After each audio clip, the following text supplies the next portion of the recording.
Assalamualaikum. Hai teman-teman, apa kabarnya nih? Semoga dalam keadaan baik-baik saja ya. Nah, sesuai kata pepatah nih, tak kenal maka kenalan dong. Ya, kenalin, saya Debbie Cinta Maritori Tonga, mahasiswi pendidikan matematika IAIN Langsa. Saat ini, saya sedang mengikuti kuliah pengabdian masyarakat dari rumah berbasis media sosial. Nah, pada podcast ini, saya akan membahas hal yang insya Allah bakalan nambah pengetahuan teman-teman. Kira-kira hal apa ya? Pada podcast ini akan saya bahas tentang resiliensi situasi pandemi. Nah, tentu setiap orang pasti pernah mengalami kegagalan, kesulitan, dan keterpurukan dalam hidupnya. Contohnya, kehilangan mata pencaharian, kehilangan orang yang disayang, mengalami bencana atau musibah, gagal mencapai impian, dan masih banyak lagi keadaan yang membuat kita merasa terpuruk. Namun, hal tersebut tidak bisa kita prediksi kapan akan datang. Dan pasti setiap orang punya cara masing-masing untuk mengatasi kesulitan dan kegagalan tersebut. Namun sayangnya, sebagian orang malah terjebak dalam keterpurukan, dan sebagian yang lain memilih untuk berusaha bangkit dari keterpurukannya. Nah, mulai timbul pertanyaan, mengapa ya ada orang yang bisa berusaha bangkit dari keterpurukan, dan mengapa sebaliknya ada yang tidak mampu? Ya, karena perbedaan cara dalam merespon masalah dipengaruhi oleh daya psikologi seseorang. Salah satu daya psikologi yang dapat mendorong seseorang untuk bangkit dari keterpurukan adalah resiliensi. Nah, apa sih resiliensi itu? Menurut Grothberg, resiliensi adalah seseorang dalam mengembangkan kemampuan diri untuk menghadapi, mengatasi, memperkuat, dan mentransformasikan pengalaman-pengalaman yang sulit menuju pencapaian adaptasi yang positif.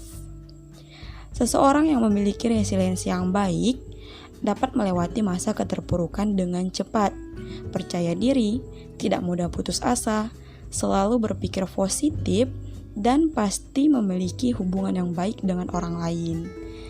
Jadi, singkatnya, resiliensi adalah kemampuan seseorang untuk bangkit dari keterpurukan dan masalah-masalah yang menimpanya, dapat beradaptasi dengan perubahan, dan terus maju meskipun banyak kesulitan yang menimpa. Dan resiliensi adalah kemampuan seseorang untuk menghadapi, mengatasi, dan menjadi lebih kuat atas kesulitan yang dihadapi. Nah, teman-teman sudah tahu kan apa itu resiliensi? Selanjutnya, kita bakalan bahas ciri-ciri orang yang memiliki resiliensi yang kuat. Disimak ya, siapa tahu ciri-cirinya ada di kamu. Iya, kamu. Ya, yang pertama itu orang yang resiliensinya kuat, dia itu tahu batas. Artinya, orang yang memiliki resiliensi kuat tidak akan membiarkan stres menguasai dirinya. Maksudnya, dia sudah mengenal jati dirinya dan sudah tahu apa yang terbaik untuk dirinya. Yang kedua, suportif. Artinya, dia dapat membuat situasi menjadi lebih tenang. Dia tahu nih, kapan harus mendengar keluhan orang lain dan memberi saran terhadap masalah orang lain, tetapi bukan niat untuk menggurui. Nah, yang ketiga, lebih menerima keadaan.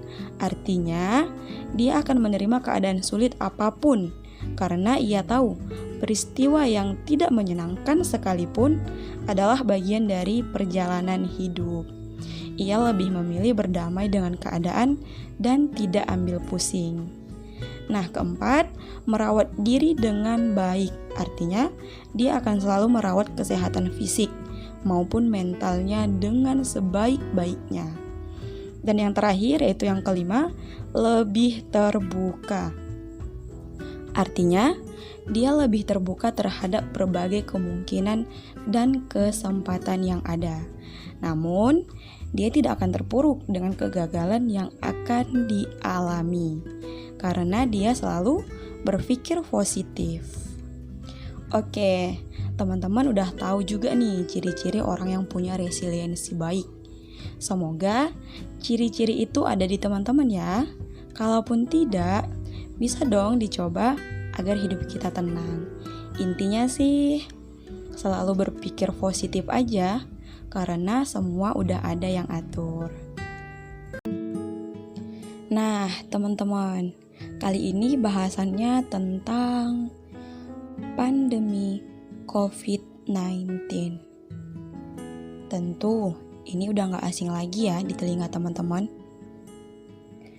Karena kita pasti udah tahu, sejak 1 tahun terakhir ini, kita sedang melewati masa-masa sulit selama pandemi. Situasi pandemi tentu bukan situasi yang menyenangkan. Malah, lebih cenderung memberi dampak negatif untuk kesejahteraan hidup. Bagaimana tidak, pandemi COVID-19 ini tidak hanya berdampak pada kesehatan fisik, namun juga kesehatan mental seseorang. Masyarakat dihadapkan pada perubahan tatanan kehidupan sosial yang amat signifikan, seperti pembatasan sosial, banyak pekerja yang di PHK, kewajiban bekerja dari rumah, hingga proses pembelajaran pun dilakukan dari rumah secara online. Berbagai hal inilah yang menjadi penyebab banyak orang mengalami permasalahan kesehatan mental, seperti peningkatan kecemasan dan stres yang berefek pada perilaku yang tidak produktif. Sejatinya, pandemi COVID-19 ini telah mempengaruhi banyak sendi kehidupan tanpa terkecuali.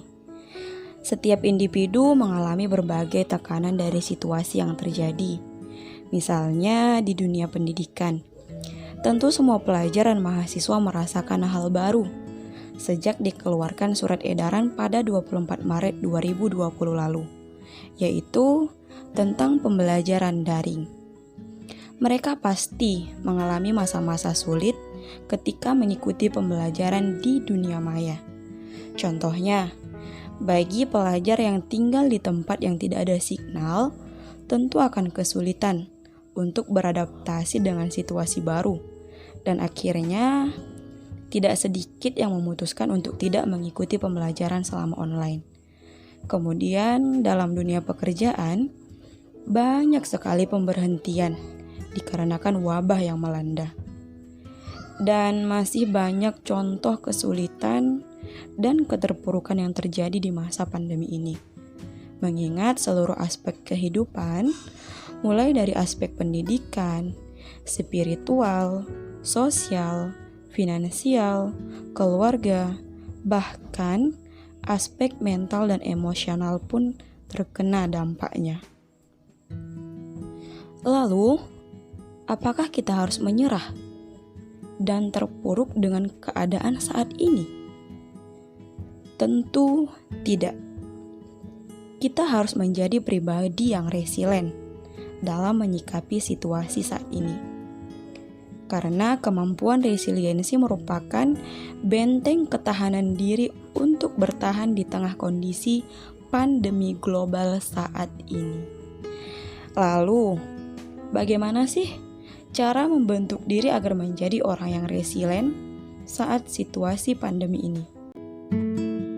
Nah, menurut Reivik dan Sage, ada nih 7 aspek yang menjadi pembentuk resiliensi seseorang. Apa aja ya?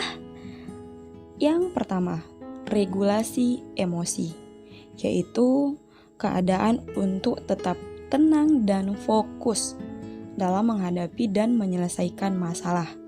Kalau bahasa kita biasanya itu santai tapi selesai.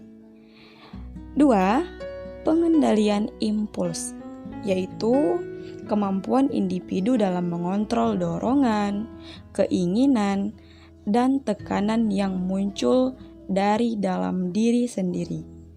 Singkatnya, menahan diri dari hal yang gak penting. 3. Sikap optimis, yaitu sikap individu yang yakin bahwa dia dapat menyelesaikan masalahnya dan melewati kondisi terberatnya. Singkatnya sih, pantang menyerah dan yakin bisa. 4.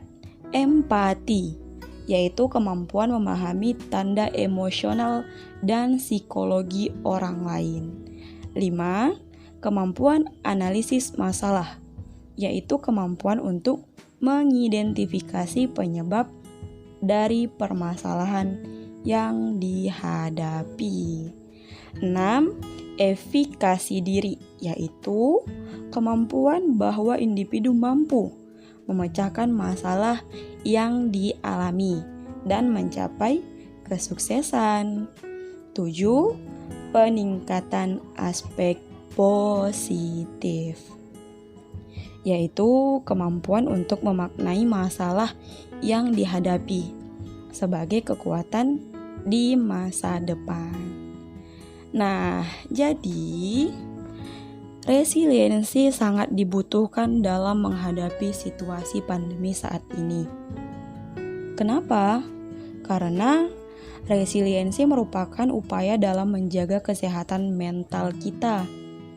Atau sederhananya kita misalkan pandemi ini suatu masalah yang membuat kita mengalami keterpurukan. Nah, datanglah si resiliensi, yang mana dia menjadi hero atau solusi dari masalah kita. Mari belajar menjadi pribadi yang resilient, agar kita mampu beradaptasi dengan situasi-situasi sulit yang menimpa. Mampu memikirkan langkah-langkah konkret untuk membentengi diri dan keluarga kita. Kemudian pada akhirnya memampukan bangsa ini menghadapi situasi pandemi. Oke, kita sudah ada di penghujung nih. Sebelum saya akhiri bincang tentang resiliensi situasi pandemi ini, saya bakalan ngasih tips nih buat teman-teman guna meningkatkan resiliensi dan ngurangin stres selama pandemi. Yang pertama, coba jaga rutinitas harian dengan melakukan hal-hal yang positif dan tentunya selalu berpikir positif ya. Kedua, rajin olahraga biar sehat jasmani. Jadi bisa kuat deh ngadapin masalah. Yang ketiga, usahain memilah berita-berita positif. Jangan biarkan kita ketakutan dengan melihat berita-berita yang negatif. Yang keempat, stay up to date alias update. Selalu waspada dan patuhi protokol kesehatan. Yang kelima, menjaga komunikasi yang baik dengan keluarga dan orang-orang terdekat. Dan yang terakhir, terus berpikir bahwa situasi akan membaik dan semua akan kembali normal sesuai yang kita harapkan. Oke, sampai di sini dulu ya teman-teman podcast saya. Semoga ada manfaatnya ya. Amin. Selamat mencoba menjadi pribadi yang resilient. Bersama kita bisa hadapi pandemi ini. Bye-bye. Wassalamualaikum.